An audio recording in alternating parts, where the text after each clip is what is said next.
మధ్య చూస్తే చిన్న పిల్లలు మొబైల్స్‌కి అడిక్ట్ అయిపోయి, అడిక్ట్ అయిపోయి వాళ్ళు కూడా ఎక్కువ ఇట్లా హ్మ్. చేస్తా ఉంటారు. అంటే అది ఫ్యూచర్‌లో ఏమైనా ఇబ్బంది ఉంటదా సార్ యెస్. వాళ్ళకి? అదంతా ఒక వాళ్ళకి గూడా అబ్నార్మల్ పొజిషన్‌లో ఇలా కంటిన్యూస్‌గా చూస్తా ఉంటే, ఆ! వాళ్ళకి గూడా ఈ మొబైల్ సిండ్రోమ్స్ అనమాట. మొబైల్ నెక్ ఓహ్! సిండ్రోమ్. సో, దానివల్ల ఈ ఏరియాస్‌లో అంతా ఓవర్‌గా స్ట్రెచ్ అయ్యి మజిల్స్ హ్మ్.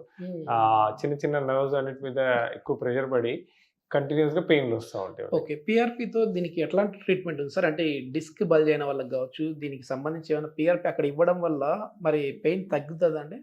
ఒకటేంటంటే అండి, దీంట్లో 2 రకాలుంటాయి. ఒకటి మనకి డిస్క్ ఎప్పుడైతే డీజనరేట్ హ్మ్. అయితుందో, హ్మ్. ఆ డీజనరేట్ అయ్యి ఆ డిస్క్ స్పేస్ నారో అయ్యి పెయిన్స్ రావడం ఉంటాయనుకోండి. Hmm. Hmm. So, intradiscal PRP. Intradiscal PRP ఇయడం వల్ల ఆ డ్యామేజ్ అయిన డీజనరేట్ అయిన డిస్క్ మళ్ళా కొద్ది వరకు పెరిగి నొప్పులనేది తగ్గుతుంది. ఓకే. రెండోదేంటంటే మన స్పైన్‌లో చూసినట్టయితే అపార్ట్ ఫ్రమ్ వర్టిబ్రల్ బాడీస్ ఇవన్నీ చిన్న చిన్న జాయింట్స్ ఉంటాయండి. Facet joints. ఓకే. ఓకే. ఈ ఫేసెట్ జాయింట్స్ కూడా అరిగిపోయే ఛాన్స్ ఉంటది. హ్మ్. వయసు హ్మ్. రీత్యా అరగొచ్చు.